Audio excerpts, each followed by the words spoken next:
This is bigger than Deion Sanders. His staff at Colorado has a heck of a job to do. They have to develop these guys. And when you're trying to rebuild a team, rebuild a program the way Deion Sanders is doing it, you don't have time to waste.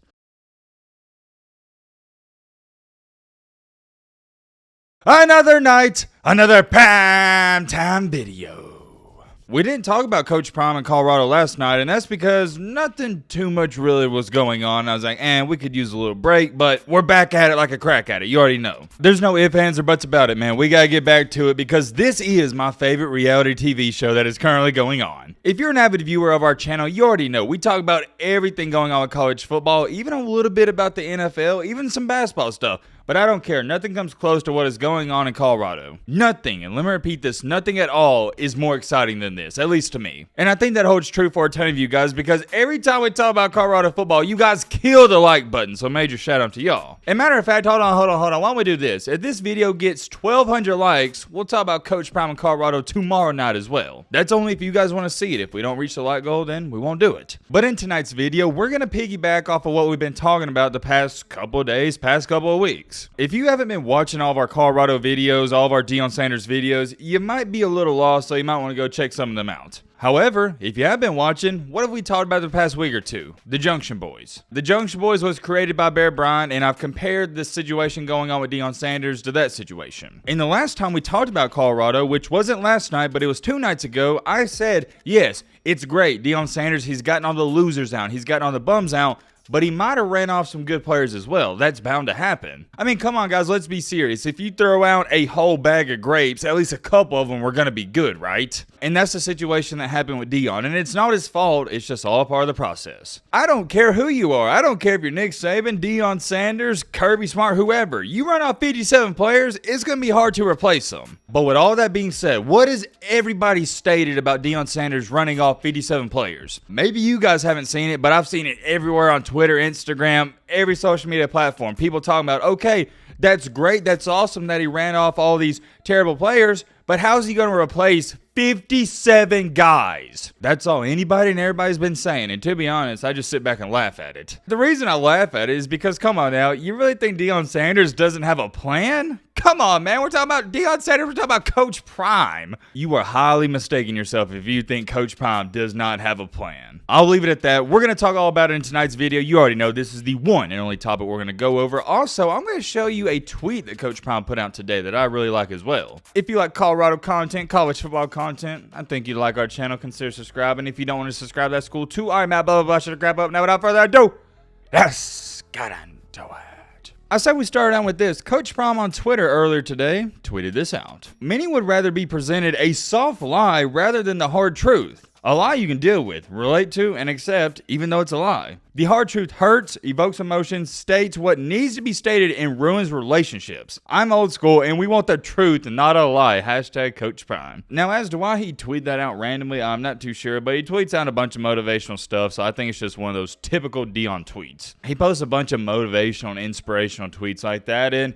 I mean, he's not lying. In the modern day and age of 2023, this world is as soft as ever. I'm the same way as Coach Prime, and I think you guys, you know that if you've been watching the channel. I tell you what you need to hear, not what you want to hear. I do this on my channel. I do it in real life, everywhere. I'm not a yes man. I'm not the type of friend to hype you up to do a bad decision. No, I'm telling you how it is. And you come to find out in this life, when you tell people the cold hard truth, they don't like it. Although in reality, I'd rather somebody tell me the truth. It hurt for a little bit, but it helped me in the long run. That's just how I am, because if you continue to be a yes man and lie to your friends, people, whoever, it just hurts them even worse. For example, if your girlfriend comes up to you and says, hey babe, am I kind of getting a little fat? Am I kind of getting a little chubby? And you just lie to make her feel good and say, oh, no, you look great. Well, guess what? Yeah, it's going to make her feel good then, but you know what she's not going to do? She's not going to change anything. She's not going to go to the gym. Why? Because you told her, hey, you're not getting chubby. You look fine. That's the greatest example I could give you. Coach Prime is spot on with that tweet. It honestly has nothing to do with this video, but I did want to share it. Here's what we got to talk about in today's video. Colorado has lost 57 players, and I know what everybody's sitting there saying. Yo, Matt, okay, I know that. So what? What about it? Well, let me read you off this comment on one of the previous videos. John Williams said, Josh Heupel's first year at Tennessee, he started with scholarship players in the 50s because more than 35 left into the transfer portal before his first day on the job. That same year, he had a 7-5 season in the SEC. I assume what John is referring to is in that video I stated, I think Colorado's going to go 3-9 in the first season.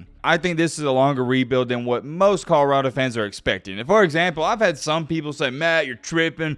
We're going 8-4, 9-3. Look, man, if you think Colorado's winning more than 8 games in this upcoming season, you don't know football. You can call me any name in the book, say what you want about me, but I know football. And I can tell you this much. Colorado ain't winning more than 8 games. There's not a chance in the world, and any football fan knows that. Look, I get it. You may be a big-time Deion fan. You may be a big-time Colorado fan, but you got to put your ego and pride aside. Getting back on track here with this comment from John Williams, I understand what you're trying to say. Well, Matt, why are you saying Colorado's only going to go 3-9 if Josh Heupel took over a similar situation at Tennessee and he went 7-5 in the SEC? And by the way, to Mr. John here, that is a great perspective. It's a great comment. It really is. But the main difference with Josh Heupel's situation and Deion Sanders' situation is those quote-unquote 50 guys that Josh Heupel had on scholarship, they were 4- and 5-star recruits. The 40 to 50 guys that are on scholarship for Colorado right now, they ain't 4- and 5-star recruits. You got a couple, but most of them aren't. That's the main difference. That's why Tennessee went 7-5, because they still had some of the top talent in the world. The only thing that hurt Josh Heupel in his first season and even last year was a lack of depth. But just like with any first, second, third-year head coach, that's something you build up over 4 or 5 years. Thank you for the comment. I did want to explain that. Now, that comment leads into our next topic perfectly. It all goes hand in hand. A couple days ago, Colorado lands yet again another transfer from Missouri. He's an edge rusher, goes by the name of Arden Walker, and this is now the 42nd player Colorado has landed in the transfer portal. Or not in the transfer portal, but they got out of the transfer portal. You get what I'm trying to say. Why is that important? Why am I bringing it up? Because in the transfer portal, how many players did Colorado lose?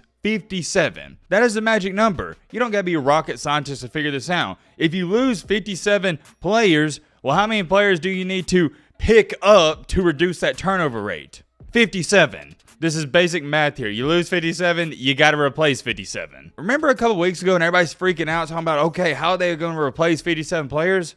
Well, they've already replaced them. They're already up to 42. Currently, as to where it stands today, they're only 15 spots away, and that ain't much. Do I think they'll actually bring in an exact 57 or get close to that number? I'm not too sure. But I do believe when it's all said and done, they'll have about 52, maybe 51 guys come in out of that portal. So when you look at it, losing 57 players, you bring in 50-something. Not a bad turnover rate. Not bad at all. Remember, what did I tell you guys a couple weeks ago? Phase 1 is over. We're now into Phase 2. Phase 1, say with me now, get the bums out. Okay, he did that. Phase number 2, get the new recruits in, and we're almost at the end of that phase. We're starting to get very close to phase number 3. With that being said, I know what you're sitting there wondering. Okay, Matt, well, what's phase 3? That's a great question, my friend, and I have an even better answer. Phase 3, relatively simple. Phase 2, you got the guys in. Okay, check. Phase 3, develop the guys. You got to develop these transfer portal players and these recruits quick. A lot of people feel like we're in the off season and football's so far away. Ladies and gentlemen, I'm telling you, you're going to go to the pool a couple of times. You're going to go on a vacation. You're going to go to a family barbecue. Next thing you know, it's going to be August 15th. I'm telling you. We are less than 4 months away. The offseason is more than halfway over. And when you're trying to rebuild a team, rebuild a program the way Deion Sanders is doing it, you don't have time to waste. So I can sit up here all day long, and all these other people out there can sit up here all day long and say, hey, this is awesome that he got all the losers and bums out and he brought in some new guys.